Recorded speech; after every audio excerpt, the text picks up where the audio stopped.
Hi, I'm Susan. I'm from Worldpeacefull, and I'm going to read you my philosophical poem on Carl Jung. The previous video was really an in-depth discussion about who Carl Jung is and his metaphysical approach to his own psychology. He was a psychoanalyst. He was a contemporary of Sigmund Freud. But his work was very much focused on the archetypes, symbols that imbue within them deeper meaning that is shared across humanity as the one mind. He stated in the previous blog that I just produced as a video that he came to Bolligen in Switzerland, near Zurich, to experience the past, present and the future all at the same time. And interestingly enough, if you look into spiritual writings, many of them talk about there being no past or future. There's only the ever-present moment. Because the moment we move from one moment to the next, the past is gone. It's just a memory. And to live fully an enlivened life to our greatest potential is to live fully in the present moment. Poetry is one way of going into the present moment, because when you're writing, you're here now. Sometimes they say nowhere, which is now here, if you break it up. So this poem's called The Meaning of Your Life.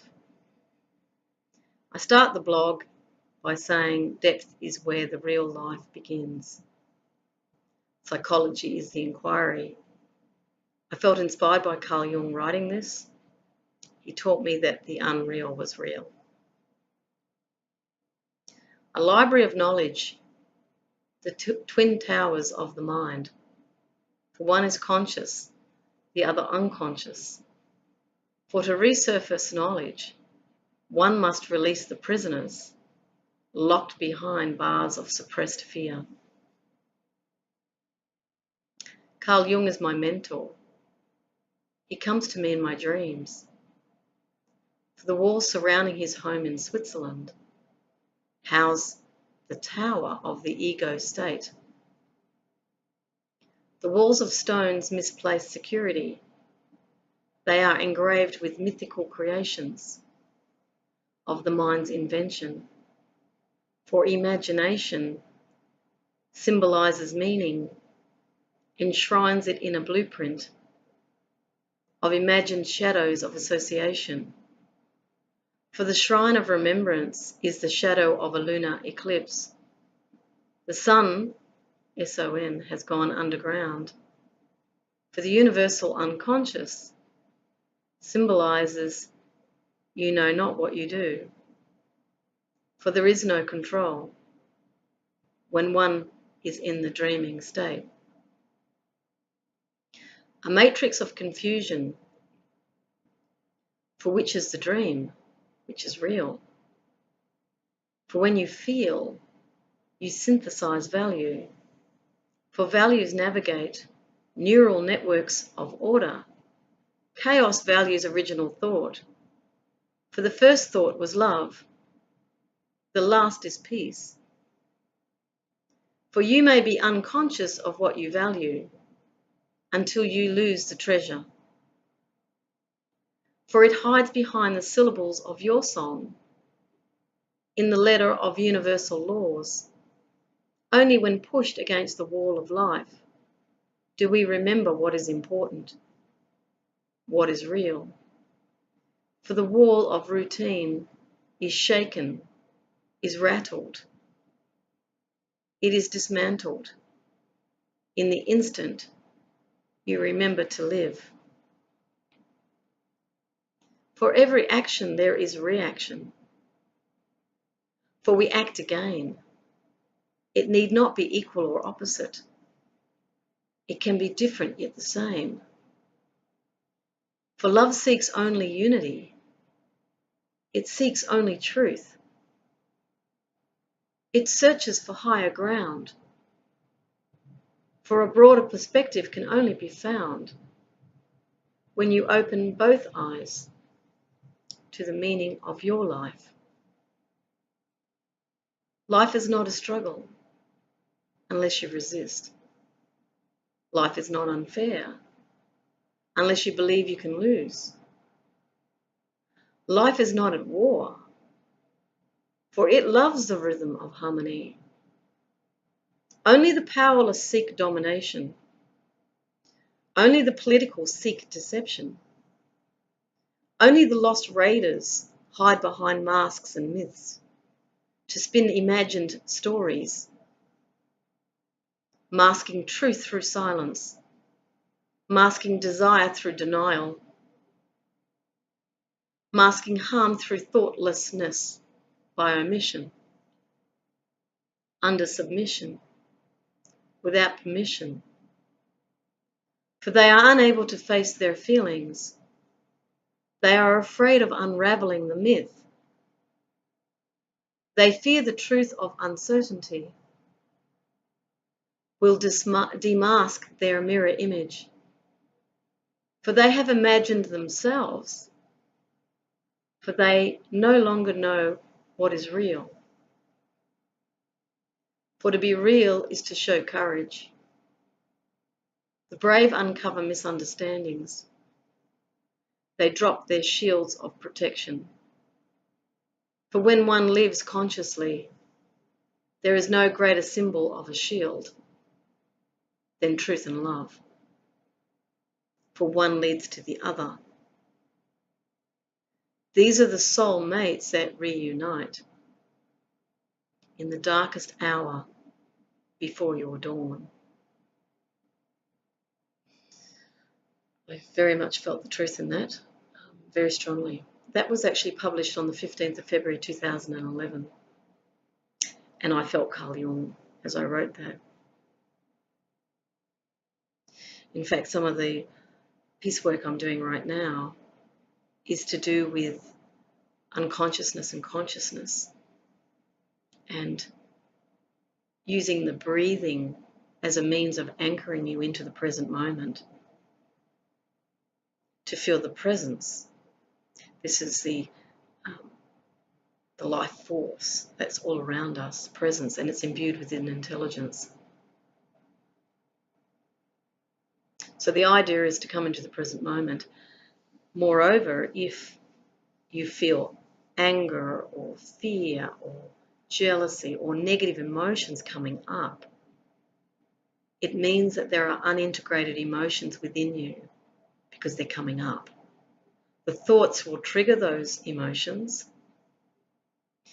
And certainly the work I'm doing with Michael Brown, he's an incredibly gifted person who's come up with the presence process. What he's saying is that these fears or feelings of anger or grief that come up have come from one's childhood, but they've been unconscious. They get triggered by situations. And what is being said, if you want to dissolve this anger, this fear, this guilt, whatever it is, you have to come into the present moment and you have to actually be with those feelings. Now, a lot of people run away. A lot of people go into thought forms of denial where they project onto someone else and say, this person is causing me this or that.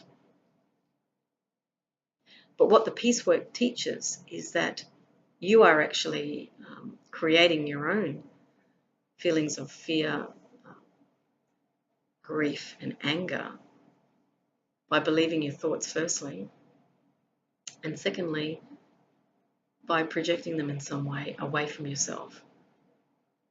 So the way of integration is the way of being with those feelings without running. It takes a lot of courage to sit with yourself and to allow those feelings to dissolve. The work in the future with peace will be around internal work, and it will be about taking full responsibility for one's feeling, for one's state of mind, for one's state of being. And that's not to say negative things don't happen to people, between people, they do. But you won't be so quick to blame. You'll be more likely to sit with it and try and understand what it means. Or even if you don't even go into the analysis, because Michael Brown actually states don't do analysis. He says be still and allow the presence, that intelligence that's imbued in life, to help dissolve the pain. We're at a time right now where we're noticing around the world that there's a lot of negativity. Certainly it's amplified through the media for sure, but there's a lot of conflict and misunderstanding, even words being bandied around the world such as terrorism and, you know, the fears around climate change. Many people are very frightened about the technology that's taking over people's lives. There's a lot of fear. But there is a reason for that, and it's the unconscious is actually bringing it up. It has to come to the light in order to be dealt with. And this is, you know, we teach children this. If you've got a problem, we sit down and we talk it through, or we get, and it's very important for people to be allowed to cry out their pain right to the fullest extent. Don't cut them off and say, you know, oh, be a man, you know, don't cry. Don't say that. Allow children to feel what they feel fully and be present with them. Don't shut them down, because those emotions will become unconscious. It'll get pushed down. And in fact, what I'm learning a lot about at the moment is suppression, what suppression does. And, you know, typically in the masculine or the males around the world, their fathers have taught them all to suppress their emotions because it's seen as a female thing, and it's not. It's a human, a natural response to living in a duality of love and fear. We might get frightened by something quite suddenly, maybe of an accident, and we get traumatized by that, and we have all these emotions around it. We might break up with someone we love, you know, and there may be a lot of grief that comes up around that, or you might find that someone dies, you know, and that you're missing them terribly. The presence work is all about coming into the present moment, because there's no pain in the present moment. And it's really taking full responsibility for your feelings, as I said before. So again, looking at the world situation, we can't just keep projecting onto the bad guys. These are the good guys, these are the bad guys. It doesn't work like that in terms of life. Things are coming up for a purpose. Can we see our mirror, the mirror of this situation in ourselves? The shadow is always the negative side, and the shadow can look very real, look like we're victims, but we're not. We've all brought about situations in order to unearth or uncover the unconscious fears that have been sitting there. And so my wish for the world is to understand the meaning of your life and to live it to the fullest extent. That meaning will actually translate into purpose. Once you get a sense of to thine own self be true, which is looking within with meaning, feeling what you're feeling, whether it be joy or whether it be sorrow. And of course, the clown image often depicts the happy, sad clown. This is about the joy, if you like, of that archetype is the integration of the joy and the sorrow. It integrates. And that's when we transcend into an elated state of deep joy, which is much greater than that idea of the pursuit of happiness. It's actually an internal state of being. And when that happens, it means you're in full alignment with who you really are. So what I'll do with this video is I will have this poem in the description of this video so that you can read through it more carefully. There were definitely answers that came to me through the writing of this poem, and I encourage everybody to show courage and face their pain. Don't project it. And whatever conflicts come up in the world, do sit down and discuss it with people. Don't demonize, don't hurt another human being. Seek to make peace with all human beings, and specifically with yourself. That's where the real world peace actually occurs. But I guess we do this when we're ready, when we're willing to be with ourselves.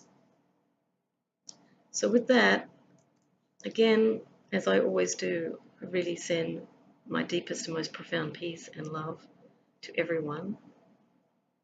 And have courage when things come up in your life. And know that you are dearly loved. Everyone on this planet is dearly loved, whether you know it or not. Take care. May your world be peaceful.